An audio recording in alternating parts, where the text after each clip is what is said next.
Senator Askew. Thank you, Mr Acting Deputy President. And today I have a personal story to convey, and it involves both my niece and her son. When she was just 4 years old, my niece Sarah was diagnosed with type 1 diabetes. Her readings were hard to stabilise, and at that time her insulin was administered via regular injections throughout the day. Sarah was kept alive and healthy through 6 injections a day. Starting school around that time, she was diagnosed. It involved her mother having to go to the school twice a day to take her readings and give her an insulin injection. As you can imagine, in the 30 years since then, Sarah has seen many benefits from improvements in technology, such as insulin pumps and continuous glucose monitors, through to the many improvements in insulin types, particularly in the area of fast-acting insulins. 3 years ago, Sarah's youngest son, Ollie, was diagnosed with type 1 diabetes at just 2.5. He was too young to tell his parents how he was feeling, let alone understand the need to have his finger pricked or a monitor and pump attached to him. It was a really difficult time for their family. Fiasp is a fast-acting insulin used by approximately 15,000 Australians with type 1 diabetes, and it is the most effective insulin for Sarah. It gives her flexibility in managing her diabetes and therefore improving her quality of life. And Fiasp is the only insulin Ollie, who is only 5, has ever used. Taking Fiasp instead of a slower-acting insulin means Sarah and Ollie can eat almost straight away. Without Fiasp, they would have to take their insulin dose 15 to 20 minutes before eating and then wait. Fiasp has helped this family manage meals better, and any parent knows how hard it is to tell a hungry child they can't eat just yet. How does a child know they will be hungry in 20 minutes? When everyone else is eating, 20 minutes is a very long time for a child to wait. Type 1 diabetes is always there, but Sarah says Fiasp provides one small element of normality at mealtimes.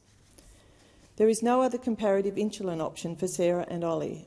Fiasp helps them to regulate their blood sugar levels so they don't spike too early or crash later. As an adult, Sarah knows how to live with and manage her diabetes, but parenting a child with type 1 diabetes is another matter altogether. A diabetes diagnosis disrupts the natural impulsiveness of childhood. You must always be prepared and have a plan to deal with every potential scenario. Sarah is on constant alert for Ollie, making him wait for his pump to be removed before he jumps into the pool for a swim or runs into the ocean, taking finger pricks to measure blood sugar levels and responding with a jelly bean or a drink of juice or administering insulin. It's constant interruptions to his day over and over again, she says. And Sarah has to be on alert for herself too. She needs to make sure she always has supplies at hand and check her blood sugar levels before she leaves the house to determine that she's okay to exercise, to eat, to drive. Sarah admits it can be relentless at times. So why am I telling you about my family connection to this drug known as Fiasp?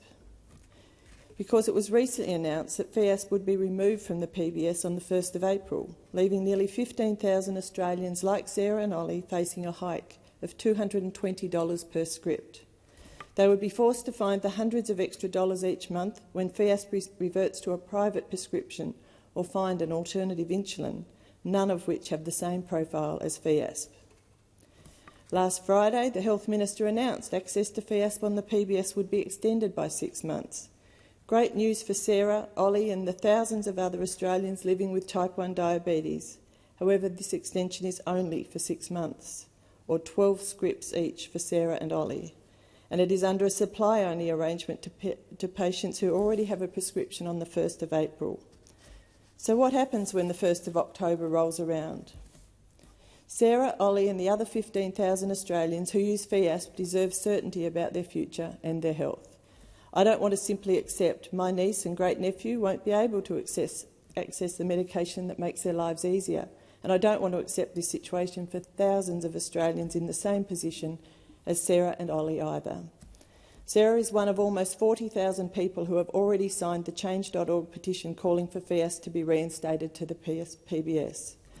Already impacted by the increasing costs of living with mortgages, energy and grocery prices, as well as medical visits rising, to add an extra cost of $400 plus a month for those people, it is unpalatable. I call on Minister Butler to negotiate a solution and keep Fiasp on the PBS. Thank you. Thank you, Senator Askew. I'll call Senator Faruqi.